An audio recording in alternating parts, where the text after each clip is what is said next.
This is the epitome of Tyler the Creator videos. Why?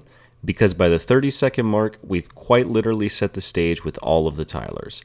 That's Tyler dressed as all of his albums, each embodying their respective characters in that era of his artistry and his music, which immediately raises exclamation points over our heads. Why are they all here? What's going to happen? What's the interplay between their perspectives?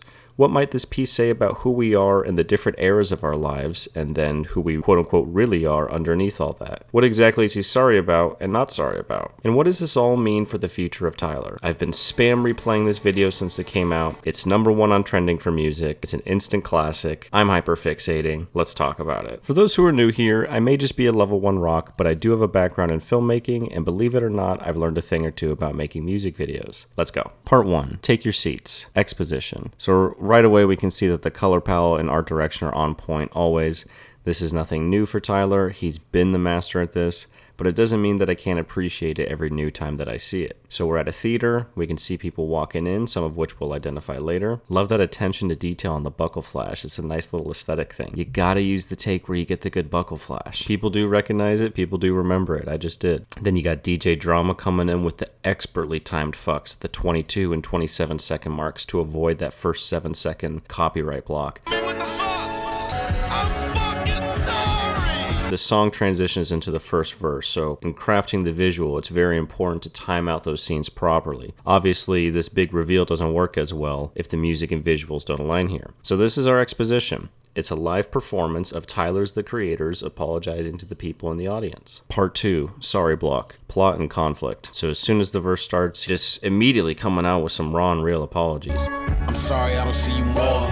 I'm sorry that the 4 minutes where you see a song could feel like a chore. Sorry to my old friends, stories we could've wrote if our egos didn't take the pins. Look at the genuine discomfort in his apology. Apologizing to his mom for not being there as much as he should. Apologizing to his sister for being kin. Like, oh man. Apologizing to his old friends. This one is very much crazy to think about. Like, exactly as he puts it, the stories that they could have wrote. Especially looking at the amazing music that Earl has gone on to create, that Frank has gone on to create, that Tyler has gone on to creator. More apologies to the freaks he led on, to the guys he had to hide, to the girls he had to lie to. It's very important to know which Tylers are saying which lines. You got the flower boy Tyler talking about his sexuality. Sorry to the guys I had to hide. Sorry to the girls I had to lie to. Now we get our first not sorry line, and here he's kind of talking to, whether you want to call it the media or reporters or the paparazzi, whatever. I love how he addresses this. Takes a stand for personal space, tells him to know your place, basically says sit down, shut up, and fuck you. And then right after this we're right back to real sorries again. You know, sorry I don't want to link. So to recap what we got so far, we got the intro, which goes into our first block of sorries, genuine sorries. The authentic sorries are the plot, and then his feelings of not being sorry conflict with that.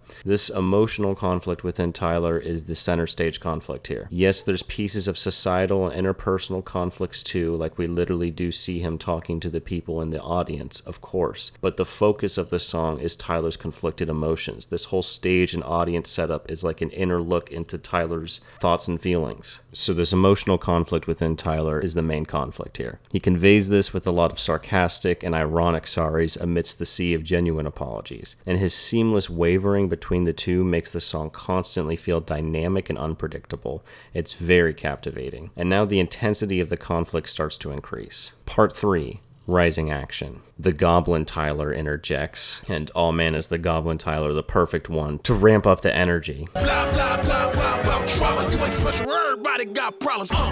Now we get more of this kind of back and forth between genuine sorries and not sorries. Sometimes the lines are right back to back, apologizing about things like climate change, about how he has changed, and fans get personally offended that Tyler isn't what he used to be anymore, as if they know him on a personal level. And then here's that interplay between the Tylers. Getting clean, nigga, fuck the price, spin it then again. I can't say niggas, I'm not Superman, but I could try. I'm sorry, I'm pretentious. Just the execution of this is just so masterful. It's so seamless, both in transition between the egos, but also in transition from the tonal shift of that angrily not sorry right back to sorry. Like, this man is oozing with creativity. We can recognize that the Tylers have been disappearing. The shirtless one is clearly up to something, and this is our tell that shirtless has been taking him out. So our rising action is the increasing amount of not sorries and the shirtless Tyler taking out all of the other Tylers. Part 4, not sorry block. Climax. Now Tyler confronts the conflict. He's done his part. He's gone through his life, he's owned up to what he believes he's done wrong, and he's apologized for it. Now what's left? His angry feelings of being not sorry. Let me see you make a decision I made and claim that I don't know about minimum wage or Section 8 water in the ketchup. Now, I would love to show this whole climax, but I would definitely get copyright blocked, and I am going to talk about it, but me talking about it would not do it justice, so please go watch it if you haven't seen it already. And my interpretation of this is Tyler being fed up with,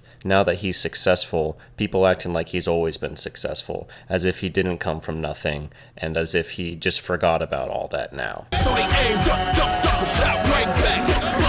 Sorry, not sorry. This is maybe the best title reference in a song I have ever seen. Tell me a better one, I dare you. He said sorry the whole song, but never uttered this line till the literal peak of the song. Legendary. So that's punch 1. Punch 2 is right after that. Got 2 words.